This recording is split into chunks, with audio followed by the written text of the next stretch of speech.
Neste momento eu estou aqui dentro do Palácio do Planalto com a ministra de Relações Institucionais, Gleice Hoffmann, que nos recebe em um dos gabinetes aqui dentro do Palácio do Planalto. Ministra, muito obrigada pela sua atenção conosco.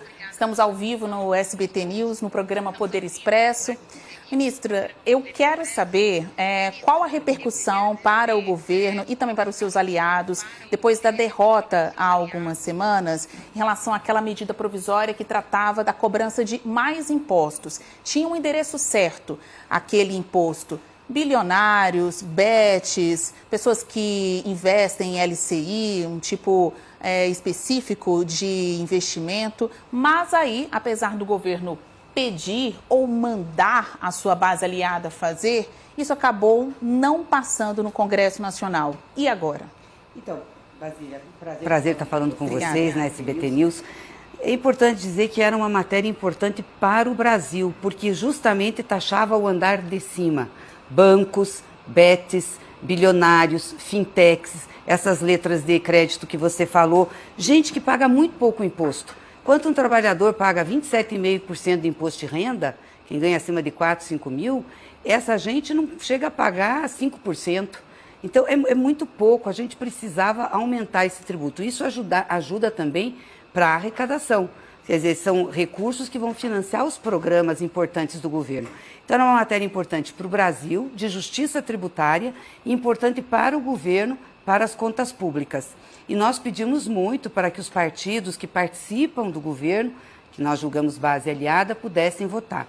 Infelizmente, muitos desses partidos tiraram um posicionamento contrário. E 251 deputados votaram contrários a essa matéria, contra 193 favoráveis e alguns ausentes. Então, o que o governo está aproveitando para fazer nisso? Reorganizar a sua base de governo. Bom, quem quer ficar no governo, ter pessoas indicadas no governo, tem que votar com o governo. Não é uma retaliação, não é uma caça às bruxas, não é nada disso. É apenas reorganizar a base. Nós precisamos reorganizar, porque nós vamos ter o orçamento no ano que vem e vamos precisar de recursos, que são os recursos que financiam toda a estrutura do Estado. Então, quem está na estrutura do Estado tem que votar para nos ajudar a financiar a estrutura do Estado. Eu acho que isso é muito elementar. Então, nós estamos buscando fazer essa reorganização. Então, vem aí uma reação àqueles aliados infiéis, vamos chamar assim, porque esse é apenas um exemplo de muitas outras matérias que acabaram não sendo votadas de acordo com a orientação, coordenação vinda aqui do Palácio do Planalto. Então, essa da MP, que trata dos impostos, o governo amargou esta derrota. Daqui a pouco a gente vai falar sobre as alternativas, né, o que acontece para substituir esse texto não aprovado, mas voltando à reação do governo aos seus falsos aliados ou pseudos aliados. Na sua avaliação, ministra, o que realmente vai acontecer agora? Essas pessoas vão receber menos emendas? Vão perder os cargos indicados na estrutura pública? Explica para o nosso público, então, o que é a organização? As indicações desses parlamentares para ocupar cargos comissionados no governo, elas vão ser retiradas. E nós vamos alocar essas indicações para aqueles que estão com o governo. Não estamos aqui dizendo que estamos cortando o diálogo, nada disso. Vamos conversar com os líderes, com os partidos, mas se quiserem continuar, tem que reavaliar a postura. Nós tivemos duas derrotas que foram importantes ou grandes em termos de matéria do governo. O IOF e essa agora. E por incrível que pareça, as duas repercutiram muito mal para o Congresso Nacional. Muito mal. Eu lembro que quando o Congresso derrotou o IOF, ficou colocado para cima do Congresso, que o Congresso defendia os ricos e não os trabalhadores. E nós conseguimos reverter a medida junto ao STF. Agora, da mesma forma. Quer dizer, passa a visão de que o Congresso, uma parte grande dos deputados, a maioria, a Câmara dos Deputados, defendem os mais ricos, defendem bets, defendem fintech, defendem os bancos e não a classe trabalhadora brasileira. Então, isso fica ruim para o Congresso. Obviamente que nós vamos buscar alternativas para repor esse recurso no orçamento, mas vamos também aproveitar isso para arrumar a base aliada do governo. A preocupação é saber quem é aliado mesmo, quem realmente está no comboio do governo pensando para 2026, né, já que os senhores vão tentar a reeleição do presidente Luiz Inácio Lula da Silva.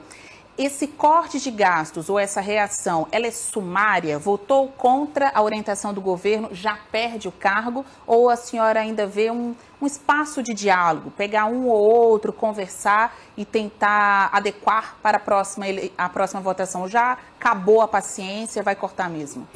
Não, a gente realmente está afastando os cargos indicados por esses deputados, mas isso não quer dizer que acabou o diálogo.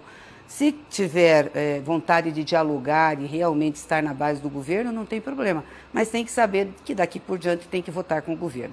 Não pode estar no governo votando contra o governo. Isso até não é uma coisa justa, nem legal para quem faz isso, né? Então o governo vai tomar essa medida. De quantos cargos a gente está falando? É Caixa Econômica? É Ministério da Agricultura? Tem algum outro órgão Todos que esteja mais... Nós estamos passando um olhar por todos os órgãos. Aonde tiver todos os órgãos. E onde havia mais indicação de infiéis até aqui pelo mapeamento dos senhores? Não, a gente ainda não terminou esse mapeamento, está fazendo o mapeamento e já está fazendo os afastamentos. Eu acho que até o final da semana a gente tem um quadro, um mapa sobre isso. E são quantos? Ou já foram quantos? Eu não tenho aqui ainda os números. Já foram alguns. Tem gente pedindo para voltar?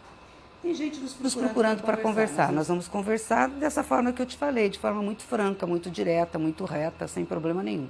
Isso é um recado também para o partido dessas pessoas que votaram contra? O critério é o político, o seu voto, ou é o partido também? Eu acho que as duas coisas estão entrelaçadas, mas obviamente que na busca da governabilidade no Congresso é o voto dos parlamentares. Ministra, nesse contato, é bem pertinho, né? O Palácio do Planalto do Congresso Nacional, a distância mais rápida do que um zap. Vocês podem conversar até presencialmente, se quiserem, para afinar melhor o resultado dessas votações. Vocês também têm obtido sucessos nessas conversas, nessa articulação que é feita pela senhora aqui da pasta? Eu acho que do ponto de vista de resultados em geral no Congresso, a gente teve bastante avanço. Aprovamos matérias importantes, aprovamos agora recentemente a MP que dá gratuidade de energia quem consome até 80 kW.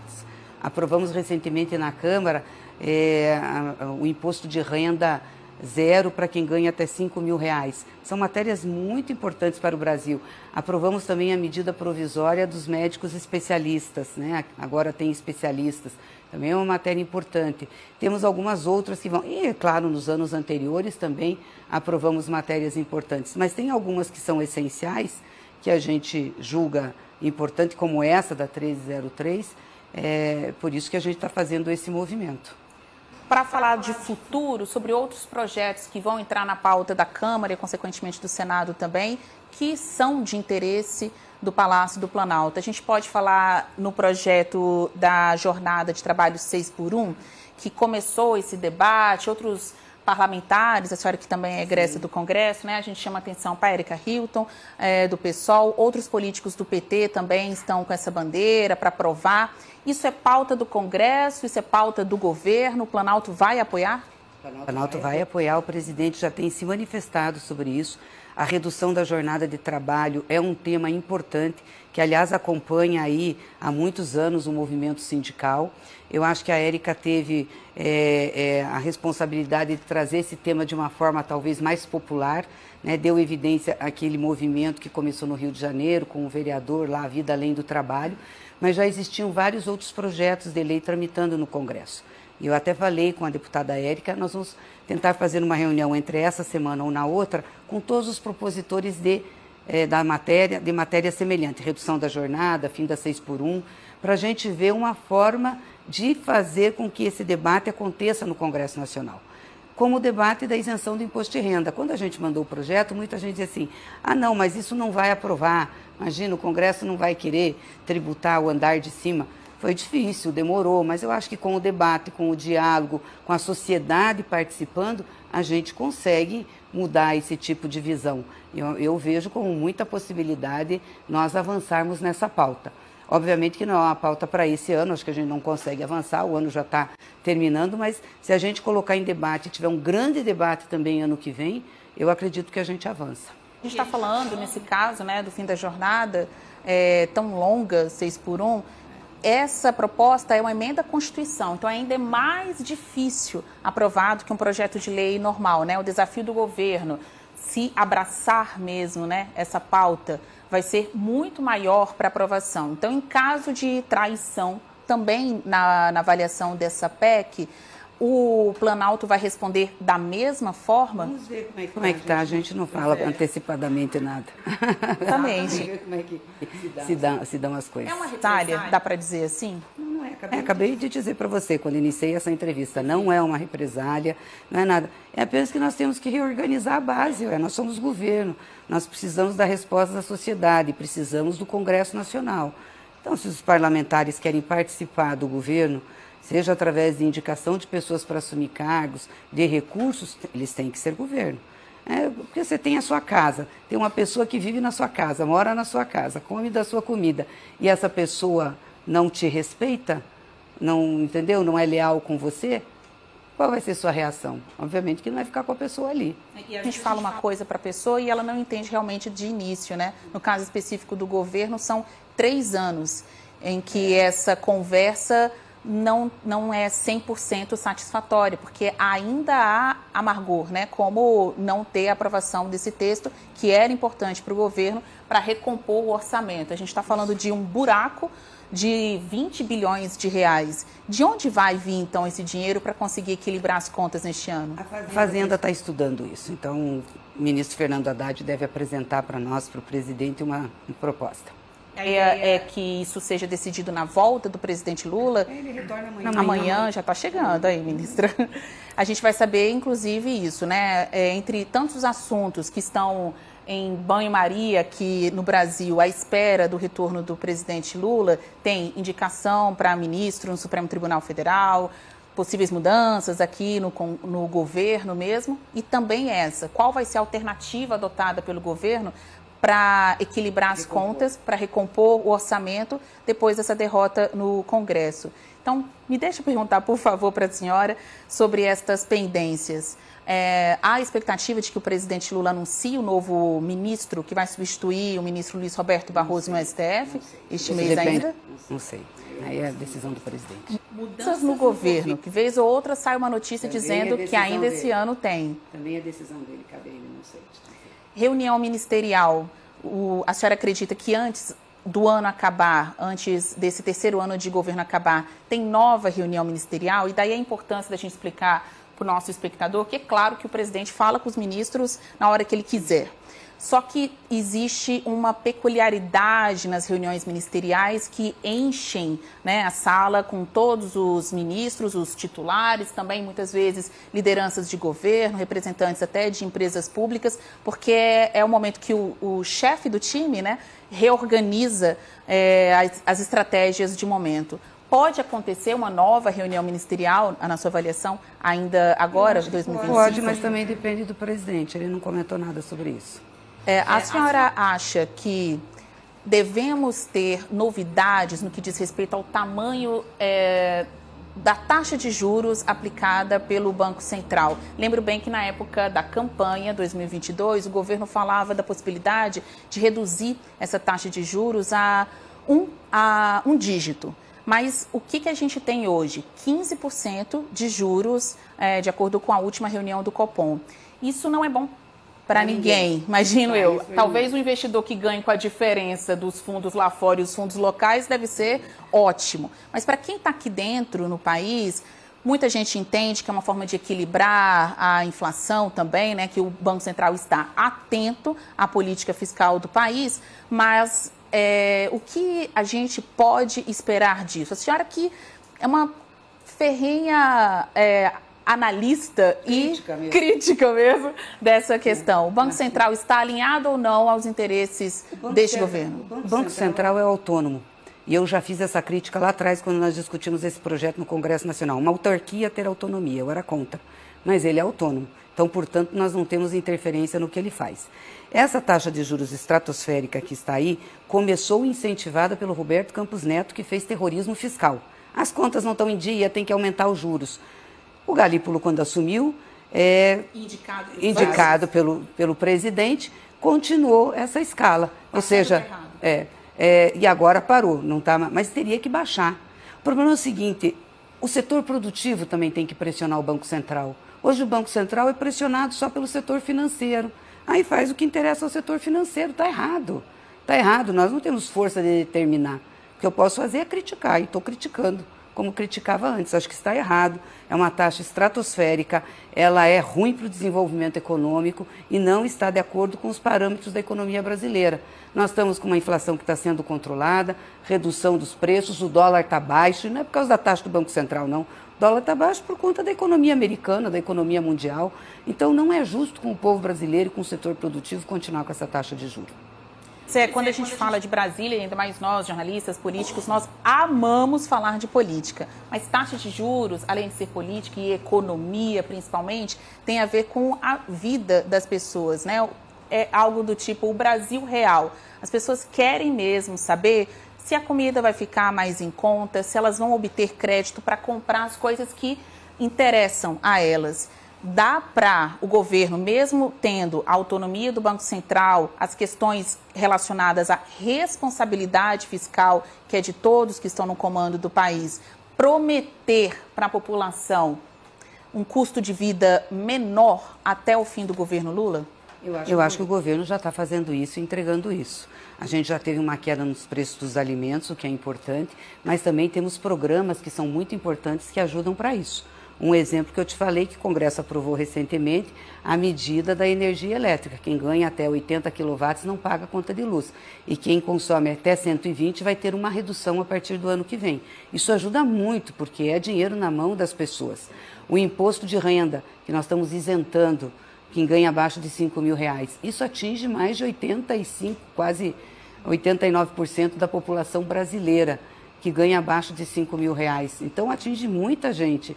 E para um setor desses, por exemplo, quem ganha 5 mil deixar de pagar imposto de renda, pode significar um 14º salário. Então, é muito importante essa medida. Nós estamos com a outra medida provisória lá do gás do povo, que também é a distribuição de gás gratuita às famílias do CAD único, que deve começar agora em novembro, dezembro, escalonado. Então, isso tudo ajuda no rendimento das pessoas, porque é coisa que as pessoas deixam de pagar, muito importante. E o crédito também, embora o juro esteja caro, o presidente tem feito vários programas com juros subsidiados. Compra de casa, que ajuda muito, vai ter agora a reforma, enfim, isso tudo é muito importante, a renegociação de dívidas. Então, o presidente tem se esforçado demais para melhorar as condições de vida do povo brasileiro. Que também foi essa de campanha do presidente Lula, a isenção do imposto de renda para quem recebe até R$5.000 por mês. Isso. Passou na Câmara. A senhora acha que o jogo está organizado lá no Senado? Olha, a minha expectativa é muito grande. Eu vou conversar amanhã com o senador Renan, também com o presidente Alcolumbre. Eu acho que essa matéria é de muito interesse do povo brasileiro, do Brasil.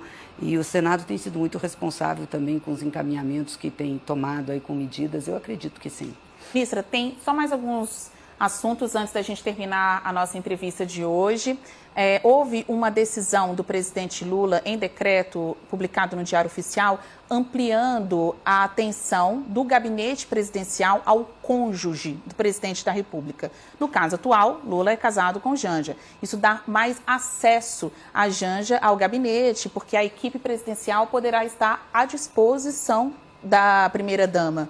A oposição já reagiu muito rapidamente, dizendo que está aí com um projeto de lei, um projeto de inversão desse decreto para a derrubada desse texto, para que nenhuma primeira-dama ou diretamente Janja tenha privilégios. A senhora, sendo uma mulher, uma das mais importantes do governo, como reage a isso? Primeiro que não é privilégio e segundo que não é um aumento. O decreto está só reproduzindo o que já tinha num parecer da Advocacia Geral da União, que a primeira-dama, pelo status que tem, por ser a companheira do presidente, tem um papel político também, acaba tendo de representação, tem que ter condições para exercer esse papel. Então, se ela não tem uma equipe, ela tem que ter acesso a uma equipe. Então, ela vai ter acesso a uma equipe que já existe. Então, ela não está contratando ninguém, não está gerando gasto, é tudo que já tem na estrutura. Ela pode dispor, pode pedir ajuda. Eu acho que é mais do que justo para isso. E segundo, se ela for viajar, também tem que ter as condições de viagem. Porque muitas vezes pedem para a primeira-dama representar o país. Muitas vezes o presidente designa. Isso aconteceu com todas as primeiras-damas. Michele Bolsonaro viajava direto representando, as outras também. A Michele tinha um programa que ela tinha dezenas e dezenas de pessoas contratadas que estavam à disposição dela. A Janja não tem isso. a Janja vai usar a mesma equipe que tem aqui. Então, sem gasto mais. Então, esse pessoal da oposição, por falta do que fazer, fica pegado nisso. Eles que vão cuidar do Bolsonaro. Olha, por isso que é importante a gente ter uma entrevista como esta, com uma entrevistada deste gabarito, diretamente aqui do Palácio do Planalto, então muito próximo do presidente da República, dos gabinetes que mais importam a República, eu vou dizer assim, porque daqui saem importantes decisões e, claro, articulações com o Congresso, expectativa do que a gente tem ali no Supremo. Ministra, eu quero agradecer a sua atenção. A senhora é minha primeira entrevistada aqui nesta jornada que se inicia no SBT News. Falamos diretamente do Palácio do Planalto com a ministra Gleice Hoffmann de Relações Institucionais. Eu quero lhe agradecer a participação aqui no SBT News e, claro, convidar para outras participações, não só no News, como também no SBT Brasil. Não, com certeza, agradeço muito. Muito obrigada. E agradeço todos os telespectadores aí da rede e desejo muito sucesso ao SBT News. Sempre é bom a gente ter uma diversidade aí de canais de comunicação. Isso vai dar o que falar. Que bom. SBT News, o maior canal de notícias do YouTube.